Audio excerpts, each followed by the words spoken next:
चलिए आगे बढ़ते हैं, बड़ी खबर का रुख करते हैं। प्रदेश में पश्चिमी विक्षोभ का असर, राज्य के अधिकांश जिलों में मौसम अचानक बदला है। दक्षिण पूर्वी जिले कोटा, बूंदी, भीलवाड़ा, झालावाड़, बारां, अलवर और सीकर में तेज अंधड़ के साथ बारिश और ओलावृष्टि हुई। 40 से 50 किलोमीटर प्रति घंटे की रफ्तार से हवाएं चली है। बीते एक दिन में अधिकतम तापमान में करीब 6 डिग्री तक गिरावट। मौसम विभाग के अनुसार 30 मार्च को विक्षोभ से परिसंचरण तंत्र बना हुआ है। नए सिस्टम से गर्मी से फिलहाल राहत मिलेगी। 3 से 5 अप्रैल को नया पश्चिमी विक्षोभ होने से बारिश के आसार है। और ये मार्च के महीने की तस्वीर है। देखिए, मार्च के महीने में मौसम के अलग अलग रंग दिखाई दिए।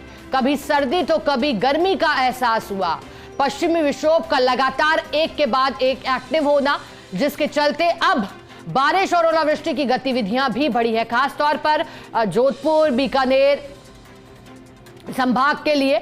और आज फिर एक पश्चिमी विक्षोभ एक्टिव हुआ है, जिससे आसमान में बादल छाए हैं और गर्मी का एहसास कम हुआ है। अधिकांश जिले ऐसे जहां तापमान 36 डिग्री से नीचे रहा। जयपुर में खुद एक दिन पूर्व तापमान अधिकतम 36 डिग्री से नीचे रहा। जैसलमेर का भी यही हाल रहा, जोधपुर का हाल यही रहा, पाली का यही हाल रहा। मार्च के महीने की शुरुआत तेज गर्मी के साथ, तपिश के साथ हुई थी। फिर मार्च के दूसरे सप्ताह में फिर मौसम पलटा, सर्दी का एहसास हुआ। गुलाबी सर्दी मार्च महीने में चर्चा का विषय भी बन गई थी।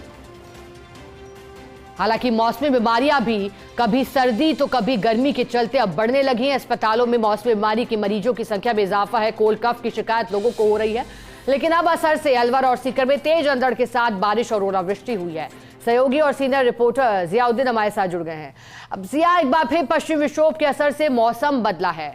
इस बदले मौसम का असर कैसा रहेगा? क्या राहत गर्मी से मिलती भी दिखाई देगी अप्रैल के शुरुआती दिनों में? जियाउद्दीन, क्योंकि देखिएगा कि मार्च के महीने के अंदर जिस तरह से बैक टू बैक पश्चिमी विक्षोभ एक्टिव हुए, उससे ये मानो कि गर्मी तो पूरी तरह से खत्म हो चुकी है। क्योंकि अप्रैल के महीने के अंदर तापमान 41-42 डिग्री सेल्सियस के करीब पहुंच जाता है। कहते हैं कि गर्मी की शुरुआत हो चुकी है, लेकिन ऐसा नहीं हुआ।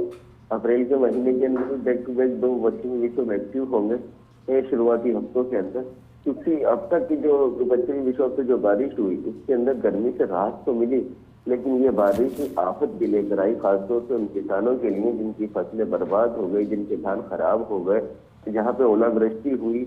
ओलावृष्टि की वजह से उनकी जो खड़ी फसल थी पूरी तरह से गंभीर खराब हो गई। टोंक जिला हो, कोटा हो, बूंदी हो, सवाई माधोपुर हो, जयपुर हो, कई जिले ऐसे हैं जहाँ पे कल दोपहर से लेकर शाम तक अलग अलग समय के अंदर ओलावृष्टि देखने को मिली।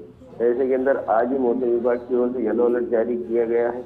आज भी बारिश की संभावना है, तो क्योंकि आज भी कई जगह पे ओलावृष्टि हो सकती है। कुल मिला के देखा जाए तो पश्चिमी विक्षोभ से फायदा कम और नुकसान बहुत ज्यादा हुआ है। बिल्कुल ठीक है जियाउद्दीन, आपका बहुत शुक्रिया साथ जुड़ने के लिए, विस्तार से जानकारी के लिए।